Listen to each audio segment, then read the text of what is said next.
Alors ici, on va faire le dessin en symétrie. Vous allez dans le menu affichage, on peut masquer le damier de transparence. Et on va afficher les règles. Oui, on va afficher les règles. Donc vous faites un CTRL R, commande R sur le Mac, ce qui correspond à, dans tous les logiciels Adobe, affichage, règles, afficher ou masquer les règles. C'est le raccourci ici. Et donc vous voyez les règles qui apparaissent là. Et au départ des règles, on peut tirer des repères. En positionnant le pointeur sur la règle verticale, vous allez faire un cliquer-glisser vers le document et vous mettez une règle, un repère comme ça. Alors je répète parce qu'il y a des stagiaires qui n'y arrivent pas parce qu'ils essayent de prendre la règle sur le bord là. Je ne sais pas pourquoi. Non, il faut se mettre sur le repère, on ne le prend pas sur le bord là, on se met sur la règle, on fait un cliquer-glisser et voilà, il est là. Avec la flèche noire, on sait encore le déplacer. Voilà, je vais le mettre au centre, il se cale au centre à un certain moment. Voilà, comme ça c'est super propre. La couleur des repères peut être changée dans Illustrator, ça c'est possible de le faire. Mais on ne va pas le faire ici.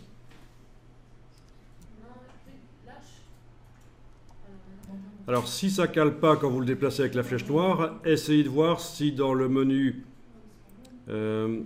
affichage,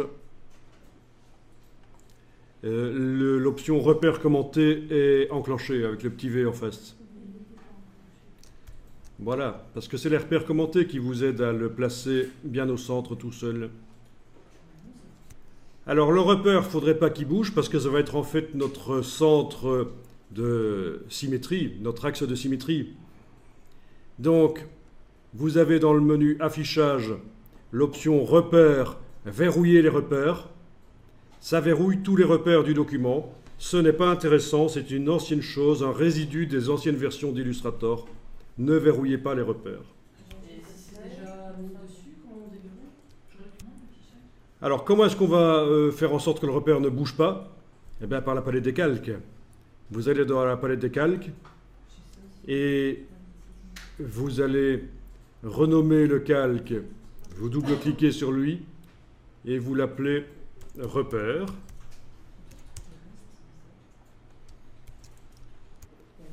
Alors, dans la palette des calques, ce calque repère, ben, je vais le verrouiller. Voilà, je clique ici et donc il n'est plus possible de déplacer le repère avec la flèche noire.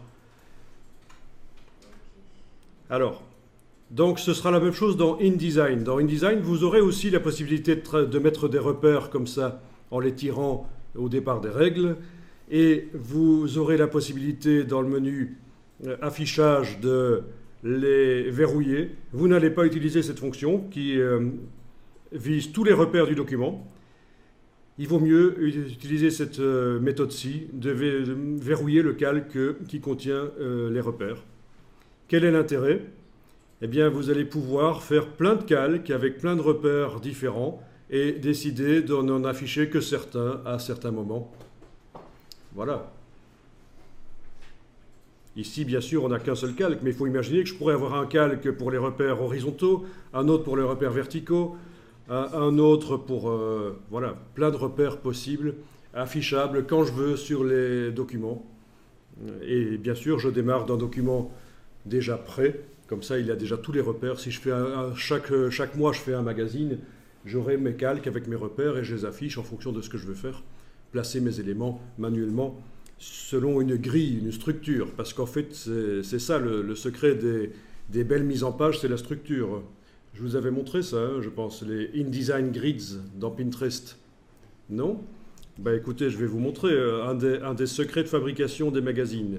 Pour faire un magazine valable, une publication valable, il faut qu'il y ait une structure qui soit, qu'on sente qu'il y a une structure derrière. Alors pour ça, je vous propose de taper InDesign Grids, Pinterest. Comme ça nous amène vers les collections d'images Pinterest. Il y a des gens qui, pour leur documentation personnelle, parce qu'ils font la mise en page, ils collectionnent des exemples de mise en page. Et donc voilà, vous voyez, ça ce sont des pages InDesign avec des repères de plein de couleurs différentes. Oui, parce qu'on peut aussi mettre des couleurs différentes. Et ça sert à positionner des colonnes de texte et des images. Alors ceux qui ont fait le web connaissent aussi ce système de la grille, la fameuse grille 960 pixels. Donc pour le web, pour faire des sites web, c'est le même principe.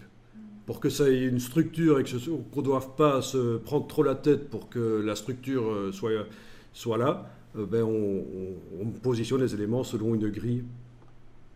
Et on sait les puiser. Oui, il y a des documents InDesign qui existent déjà avec des repères déjà existants, téléchargeables, oui.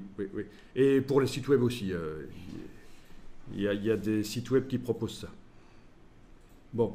Voilà, donc toutes ces images que vous voyez là sont issues de Pinterest. C'est des gens qui ont répertorié des choses qui concernent la création de documents selon le principe des grilles. Et toute l'astuce pour faire un document valable va être d'utiliser une grille pour qu'il y ait une structure, pour que ce ne soit pas du n'importe quoi, mais en même temps, et c'est ça qui est difficile, il faut amener de la variété. Il ne faut pas que ce soit à chaque fois la même mise en page sur chaque page. C'est un peu ce qu'on voit ici. Vous avez une structure, mais vous voyez qu'on peut positionner des blocs images et des blocs texte de plein de manières différentes sur cette structure. Bien sûr, finalement, on ne voit que les images et le texte. Hein. Tous ces blocs gris disparaissent. C'est logique, hein, on ne les voit pas. C'est vraiment l'astuce des pros, le système de la grille.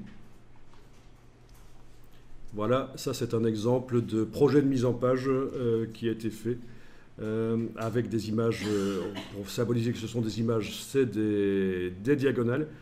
Bon, il y a une grille, mais elle n'est pas visible ici, mais le gars sait ce qu'il fait. Il a fait son dessin en se basant sur une grille. En voilà un autre, donc la grille modulaire, qu'on appelle ça, oui. Où vous voyez le positionnement d'images. Petites images ici, calées sur la grille. Une image sur 3 colonnes. Voilà. Du texte ici sur 3 colonnes. 2 blocs de texte sur 2 colonnes. Tout ça a l'air... oui, tout ça se cale sur la grille, mais en même temps, quand on enlève la grille, ça fait une mise en page valable. Bien. Donc ça, c'était pour vous expliquer le système des repères, à quoi ça peut servir. Et dans InDesign, on peut générer les repères aussi. Il y a un générateur de repères, on peut dire, tiens, je mets des repères sur toute la largeur, il m'en faut 12, sur toute la largeur de la page ou de la marge. On choisira, donc il ne faut pas tout faire manuellement, en fait. On peut créer les repères dans InDesign. Oui, alors, je me posais la question... Mais en effet, si je fais un nouveau calque et que je vais dans Illustrator, dans Affichage, Repères, alors il ne veut pas me créer les repères là, pourquoi? Ah oui, parce qu'il faut, en fait, c'est sur base de... L'option ici, créer les repères, c'est pas comme dans InDesign, c'est sur base d'objets qui existent. C'est transformer des objets en repères. Bon, laissez tomber là pour l'instant dans Illustrator la création de repères automatisés. Et alors, tu me demandais, est-ce qu'il y a possibilité de télécharger... Oui. Des documents InDesign.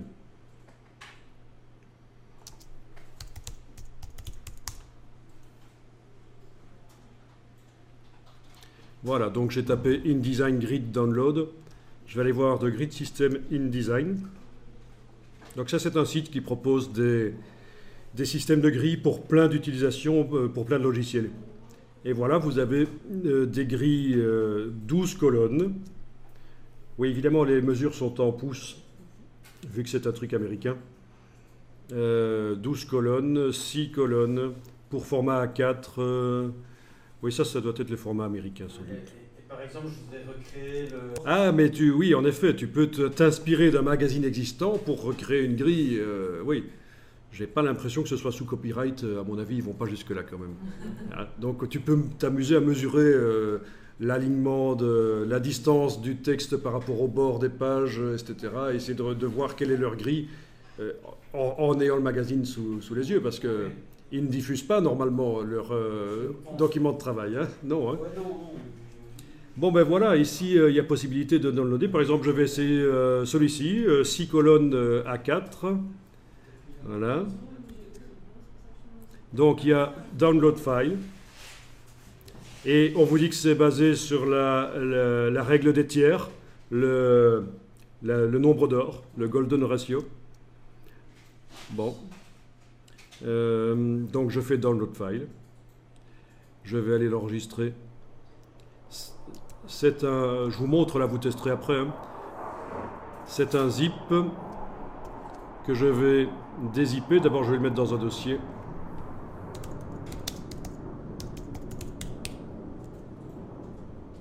Ok. Parce qu'on ne sait jamais ce qu'il va faire une fois qu'on le dézippe. Bon.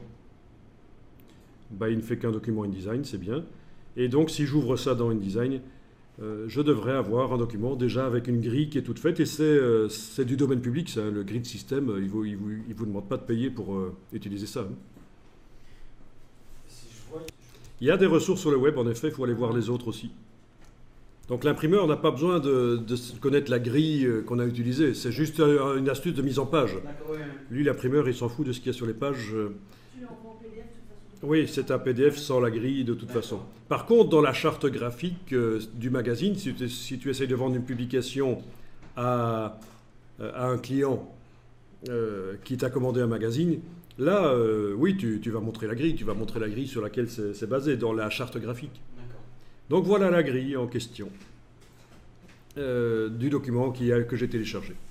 Alors comment est-ce qu'ils ont fait ça dans la palette des calques oui, c'est sur un calque.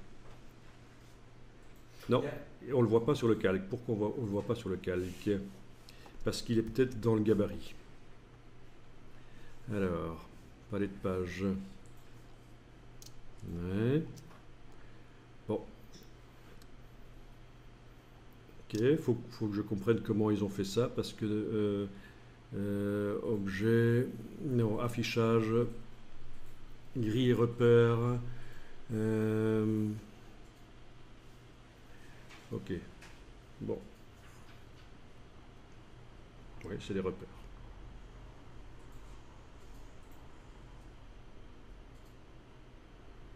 Ok. Bon. Voilà.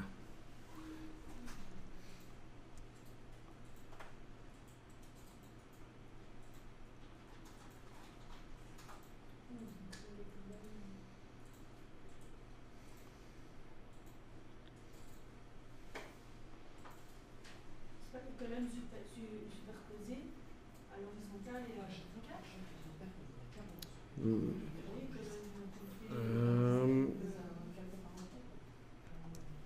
Difficile d'analyser comme ça, brûle pour point, comment ils ont fait ça. Mais en tout cas, bon, voilà, si on ajoute des pages, ça va utiliser les repères. Par exemple, voilà, j'ajoute 11 pages. Voilà, elles utilisent les repères. Ok. Mais il faudrait voir, parce que ce n'était pas pour la version CC, en fait. Hein, vu qu'il est indiqué converti, ça veut dire que c'était pour une ancienne version de Illustrator. Il faut voir si ça a été bien interprété. Ça peut venir de là, le fait que je ne trouve pas les repères. Mais bon, techniquement, voilà, on a téléchargé un document, il y avait des repères dedans. Alors, de retour dans Illustrator.